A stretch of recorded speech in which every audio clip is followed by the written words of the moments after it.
भाई एक्सरसाइज 3.3 का question number third का थर्ड, उसमें आपको कहा जा रहा है कि एक बैट और एक बॉल का कॉस्ट फाइंड करो।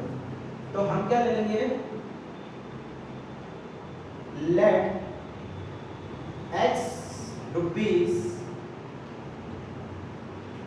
B the cost of one ball.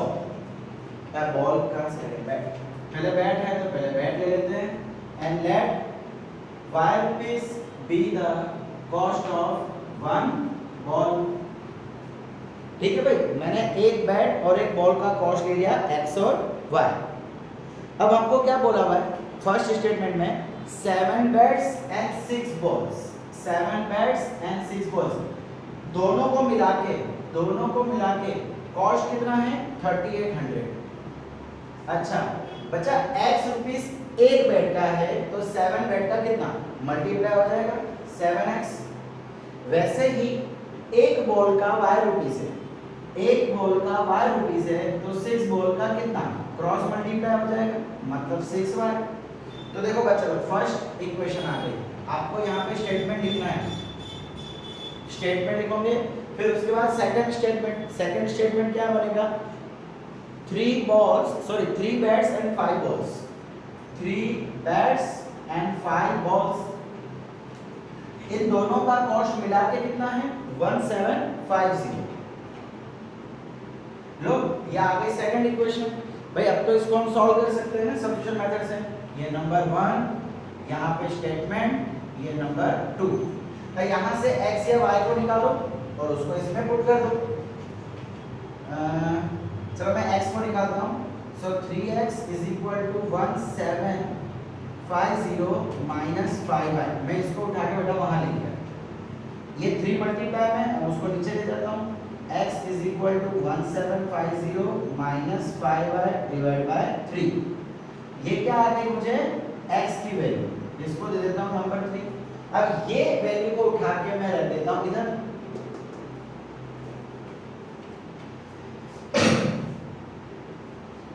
Putting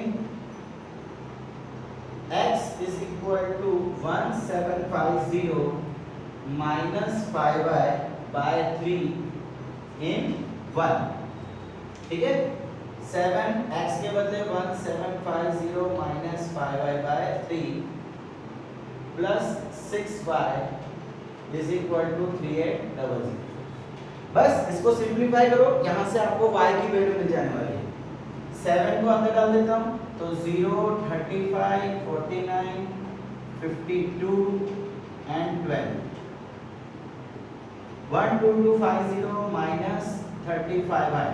बच्चे ये 3 के लिए क्या हो जाएगा, 3 का एलसीएम ले लूं तो ये यहाँ पे मल्टीप्लाई हो जाएगा, क्रॉस मल्टीप्लाई, एलसीएम लेने से 6 3 18y upon 3 is equal to 3800। Divide है, डिवाइड का वहाँ हो जाएगा multiply, 12250 minus 35y plus 18y। अच्छा भाई इसका कर सकते हैं ना, minus 35y plus 18y, plus minus minus, तो 15 में से 8 गया 7, 2 में से 1 गया 1। ओके, इसको यहाँ मल्टीप्लाई, 24 6 9 11 11400। अब मैं क्या कर रहा हूँ बच्चा लोग, इसको उठा के यहाँ ले जाता हूँ, इसको उठा के यहाँ ले जाता हूँ। 12250 माइनस 11400 इज इक्वल टू 71। इसका आंसर क्या आएगा 0 5, 12 में से 4 गया 8, 1 में से 1 गया 0 0। ठीक है, 850 आंसर आया, is equal to 17y, y is equal to 850 divide by 17। भाई 17 5 से 85 होता है, सो ये कितना आंसर आ गया 50, y इज इक्वल टू 50 आ गया। अब ये y की वैल्यू को आप यहाँ पे पुट कर दो। ठीक है, putting y is equal to 50 in 3, यहाँ पे 50 रख देंगे, फिर क्या आएगा बस x is equal to 1750 minus 5 into 50 divide by 3। इसको सॉल्व करो। 1750 माइनस 250 बाय 3, सो ये आ जाएगा 1500 बाय 3, सो ये आ जाएगा 500। एक्स की कितनी आ गई? 500। मतलब एक बैट 500 रुपीज का हो गया और एक बॉल 50 रुपीज का हो गया। तो इसके बाद खाली लास्ट में स्टेटमेंट लिखना पड़ेगा, the cost of one bat is 500 and one ball is 50 rupees. समझ आ रहा है बच्चों लोग क्या क्या हमने यहाँ पे? भाई नेक्स्ट हम देखने जा रहे हैं एलिमिनेशन मेथड। बच्चा एलिमिनेशन, एलिमिनेट करना मतलब निकाल देना। ये मेथड में क्या होगा, या तो x वाले को या तो y वाले टर्म को हम निकाल ही देते हैं, निकाल देते हैं। सबसे खास चीज आपको याद रखनी है कि आपको जो दो इक्वेशन दी जा रही है उसमें से x का कोफिशिएंट या तो फिर y का कोफिशिएंट सेम होना चाहिए दोनों इक्वेशन में। कोफिशिएंट का मतलब क्या होता है कि वेरिएबल के साथ में जो नंबर आता है उसे हम कोफिशिएंट कहते हैं। तो या तो x वाला कोफिशिएंट या तो फिर y वाला कोफिशिएंट कंपलसरी सेम होना चाहिए, कोई भी एक सेम होना चाहिए। दूसरी कंडीशन कि दोनों इक्वेशन में से जिसका कोफिशिएंट इक्वल है उसकी साइन अलग अलग होनी चाहिए। मतलब किसी एक इक्वेशन में सपोज अगर, चलो मैं आपको लिख के बताऊं, suppose a1x plus b1y plus c1 और दूसरा इक्वेशन है a2x plus b2y plus c2। तो पहली कंडीशन क्या थी कि आपके दोनों में से किसी एक का कोफिशिएंट सेम होना चाहिए। सपोज चलो मैं इसका कोफिशिएंट सेम ले लेता हूँ b। अब प्रॉब्लम क्या है कि देखो जिसका कोफिशिएंट सेम है उसकी साइन भी सेम है, लेकिन कंडीशन 2 क्या बोलता है कि साइन डिफरेंट होनी चाहिए। अगर ये प्लस में है तो ये माइनस में होना चाहिए, या तो फिर ये माइनस में है तो ये प्लस में होना चाहिए। अब ऐसा तो है नहीं, तो हम क्या करेंगे बच्चा, सेकंड कंडीशन को करने के लिए हम इसमें सबकी साइन चेंज कर देंगे, सबकी। सपोज करो कि अगर ये माइनस में है, ठीक है, ऐसा ले लेते हैं, तो इन सबकी साइन चेंज मतलब माइनस माइनस प्लस, हम किसी एक की साइन हमारे हिसाब से चेंज नहीं कर सकते, हमें तीनों की साइन चेंज करनी पड़ेगी। ठीक है, चलो हम आपके एक्सरसाइज 3.4 का फर्स्ट क्वेश्चन देखते हैं, तो उसमें से आप ये समझ जाओगे, बहुत ईजी।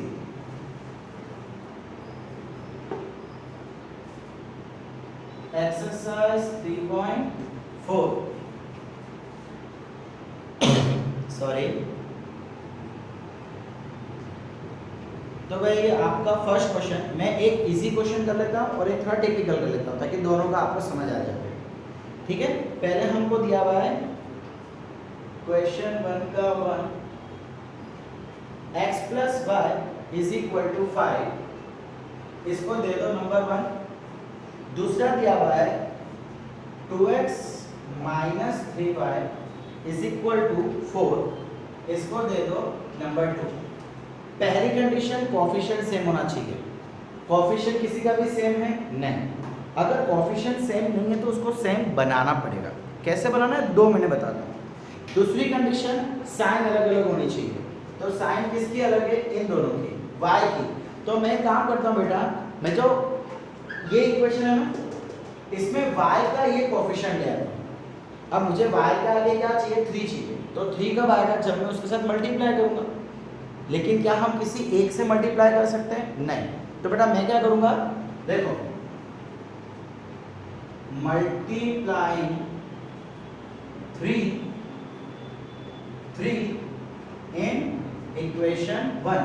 इक्वेशन 1 में 3 को मल्टीप्लाई कर दूंगा तो कैसे रहेगा, 3x प्लस 3y। भाई 3 इन सभी से मल्टीप्लाई करना है, सभी से। तो इससे मल्टीप्लाई 3x, इससे मल्टीप्लाई 3y, इससे मल्टीप्लाई 15। बेटा साइन चेंज करो तो भी सब में, अगर कुछ भी मल्टीप्लाई करो तो भी सब में, किसी एक में मत करना। तो फर्स्ट इक्वेशन अब ऐसी बन गई। इसके एग्जैक्टली नीचे चलो एक काम करो, इसको इक्वेशन नंबर 3 दे दो। ठीक है, अब स्टेटमेंट लिखना है एलिमिनेटिंग इक्वेशन 2 and 3। भाई स्टेटमेंट लिखना जरूरी है बच्चा लोग। एलिमिनेटिंग, देखो अब इस इक्वेशन को आप भूल जाओ अभी के लिए, अभी 1-2 मिनट के लिए इसको भूल जाओ। आपने इसको एक नवा रूप दे दिया, तो अब जो भी चर्चा करेंगे इसके साथ करेंगे। तो ये और ये एलिमिनेटिंग 2 and 3। तो पहले सेकंड इक्वेशन लिखो, उसके एग्जैक्टली नीचे x के नीचे x, y के नीचे y और नंबर के नीचे नंबर। ठीक है, देखो यहाँ पर बेटा ऑलरेडी साइन अलग अलग है, तो मुझे साइन चेंज करने की जरूरत नहीं है। साइन चेंज करने की जरूरत कब पड़ेगी, जब वो सेम होता। तो भाई यहाँ पे डायरेक्टली प्लस माइनस गया। एक्चुअली मैं क्या कर रहा हूँ बच्चा, एलिमिनेटिंग का मतलब होता है एडिंग द इक्वेशन। हम दोनों इक्वेशन को प्लस कर रहे हैं, तो प्लस करने पे साइन तो वैसे की वैसी रहेगी। तो ये माइनस ये प्लस गया। यहाँ पे क्या बचा, 2 + 3 5x, यहाँ पे 15 + 4 19। ठीक है, सही ठीक। अब x यहाँ पे 5 को नीचे ले जाते हैं, तो x की वैल्यू कितनी आ गई, 19/5। अब इसको उठा के आप इक्वेशन 1, इक्वेशन 2, इक्वेशन 3 जिसमें चाहे रख सकते हो, जिसमें चाहे उसमें रख सकते हो। सबसे इजी कौन सी है बेटा, कोशिश ये करने की ऐसी चीजें चूज करो जिसमें कैलकुलेशन कम हो। या मुझे दिख रहा है कि मेरा कैलकुलेशन इसमें इजी रहेगा, तो मैं क्या करता हूँ, x की वैल्यू को उठा के यहाँ पे पुट करता हूँ। पुटिंग x = 19/5 in 1, 19/5 + y = 5, इसको यहाँ ले जाता हूँ।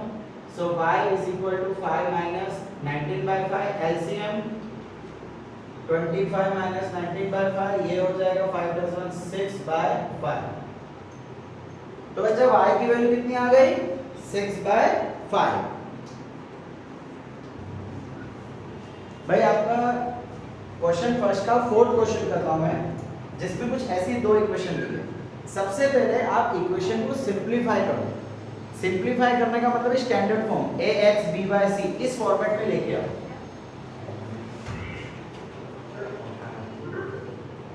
भाई अपने आप को म्यूट करो बेटा। देखो यहां पे हम क्या करेंगे, ये फर्स्ट इक्वेशन पकड़ता हूं, x/2 + 2y/3 = -1। एलसीएम लूंगा, एलसीएम में क्या करना पड़ेगा, क्रॉस मल्टीप्लाई।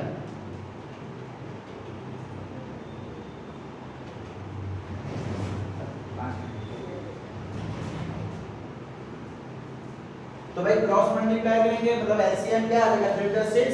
इधर 3 मल्टीप्लाई करना पड़ेगा तो 3x, इधर क्या मल्टीप्लाई करना पड़ेगा 2, तो ये आ जाएगा 4 नीचे 6 = -1। इसको यहाँ भेज देते हैं, 3x + 4y = -6। ये आ गई मेरी पहली इक्वेशन। इसको क्या करूंगा, ये तो सिंपली इधर चली जाएगी ना, यार सिंपली यहाँ चली जाएगी।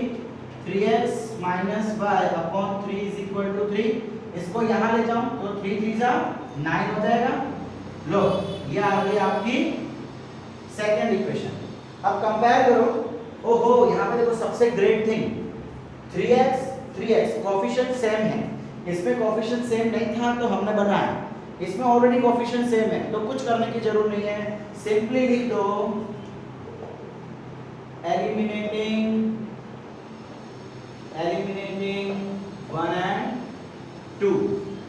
ठीक है, तो फर्स्ट इक्वेशन लिखो, 3x + 4y = -6। नीचे सेकंड इक्वेशन लिख दो, 3x - y = 9। अब प्रॉब्लम ये है कि जिसकी कोएफिशिएंट सेम है उसकी साइन भी सेम है। देखो +3x + 3x, तो मैं क्या करता हूँ, नीचे वाले की साइन चेंज कर देता हूँ। तो ये प्लस का माइनस, माइनस का प्लस, प्लस का माइनस। याद रखो कि इक्वेशन में तीनों टर्म की साइन चेंज होगी, एक की पॉसिबल नहीं है। करना है तो सब में करो वरना किसी में मत करो। तो ये प्लस माइनस कट गया। अब चलो जब आप साइन चेंज करते हो ना तो ये जूनी साइन को भूल जाओ, जूनी साइन को अवॉइड करना है। मतलब ये भी प्लस, तो 4 + 1 5y सिमिलरली प्लस, अब इसको प्लस नहीं कितना है, इसको माइनस कितना है, तो माइनस माइनस प्लस, 9 + 6 15, इसको वहां ले जाओ, y is equal to -15/5, y is equal to -3। अब इसको या तो आप इक्वेशन 1 में रख दो या तो इक्वेशन 2 में रख दो, जहां रखना है रखो, आपकी मर्जी है। मैं यहां रख देता हूं, मुझे ये ज्यादा इजी लग रही है। Putting y is equal to -3 in 2, ये इक्वेशन 2 है, मैं इसमें रख रहा हूं। 3x minus y equal to 9, 3x minus, देखो वो माइनस बाहर था और ये y की जगह पे मैंने -3 रखा है। अब क्या हो गया, 3x minus minus plus 3 is equal to 9, ये 3 को वहां ले जाओ, 3x is equal to 9 - 3, 3x is equal to 6, इसको डिवाइड में x is equal to 6/3, x is equal to 2। तो भाई x की वैल्यू 2 आ गई और y की वैल्यू -3 आ गई। समझ आ रहा है बच्चा लोग? अब बच्चा लोग इसके बाद जो भी क्वेश्चन नंबर 2 दिया है उसमें 6 जितने क्वेश्चन है, 5 क्वेश्चन है। आपको क्या करना है, सिंपली इक्वेशन बनाना है, जैसे हमने एक्सरसाइज 3.3 में बनाए थे ना इक्वेशंस। सिमिलरली इसमें भी आपको इक्वेशंस बनानी है और उसको एलिमिनेट करना है। आपको ऊपर हेडिंग में दिया हुआ है सॉल्व द इक्वेशंस या फाइंड यूजिंग एलिमिनेशन मेथड। अगर आपको हेडिंग में कोई मेथड नहीं बोला है तो आप अपने मर्जी की कोई भी मेथड यूज कर सकते हो, बट अगर मेथड का नाम बोला हुआ है तो कंपलसरी वही मेथड करनी है। सो फिलहाल बोला हुआ है एलिमिनेशन मेथड, तो हमें कंपलसरी एलिमिनेशन मेथड ही करनी है। ठीक है, इक्वेशन बनाओ जैसे हर बार बनाते थे, उसको एलिमिनेट कर दो। तो आपका होमवर्क यही रहेगा, एक्सरसाइज 3.4 आपको पूरी कंप्लीट करनी है। ओके।